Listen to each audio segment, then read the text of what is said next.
Pakistan is in a bad relationship with its car manufacturing industry. Dominated by the big three, Toyota, Honda, and Suzuki, Pakistan has been stuck with the same three car manufacturers for decades, buying the same models over and over again despite disasters with quality and safety assurance.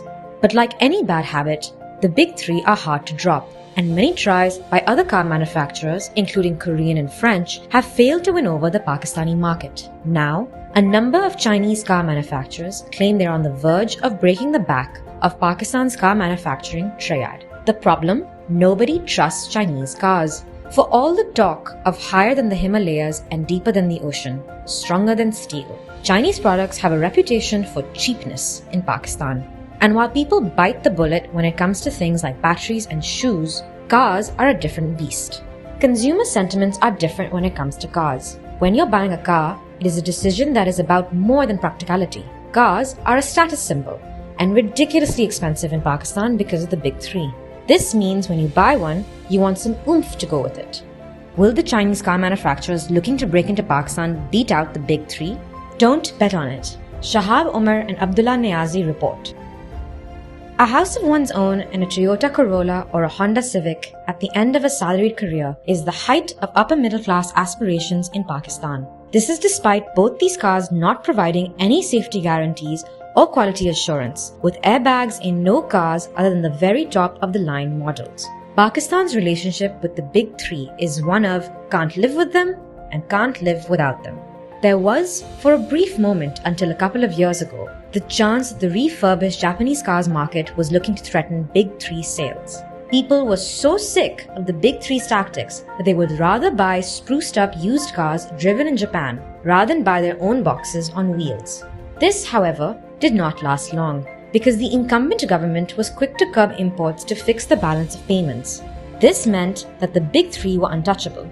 However, the economic downturn that followed meant that all three companies ended up closing production in 2020, even before the coronavirus pandemic.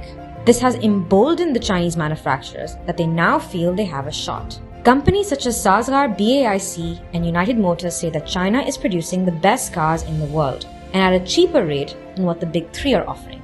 People should ideally be lining up to buy their products. The problem, unfortunately, is that Pakistanis are hooked to the big three cars. The dependence is for a number of reasons. The first one being resale, because this is a major factor people here consider when buying a car. Because they feel like only Toyota, Honda, and Suzuki have good resale, they never buy any other brand that tries to make inroads into the market, which naturally results in the company eventually having to fold up and leave. The other reason is spare car parts. The myth around these is that they are hard to find for non-big three cars, even though they are as easily available if a company is operating in Pakistan.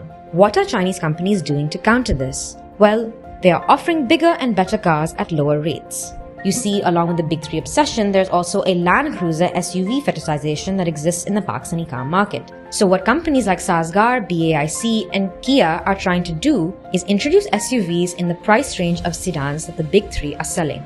For context, the top-of-the-line Toyota Corolla and Honda Civic are both in the 4 million rupees range, while the Honda BRV comes in around the 3 million mark and is actually cheaper. Comparatively, Toyota's lower-line SUV, the Fortuner, costs between 8 to 9 million rupees. Meanwhile, a fully loaded Toyota Land Cruiser costs anywhere between 40 to 50 million rupees. Comparatively, with many of the same features, the Kia Sportage has a price tag of 4 to 5 million rupees, offering an SUV experience in a Honda or Toyota sedan range.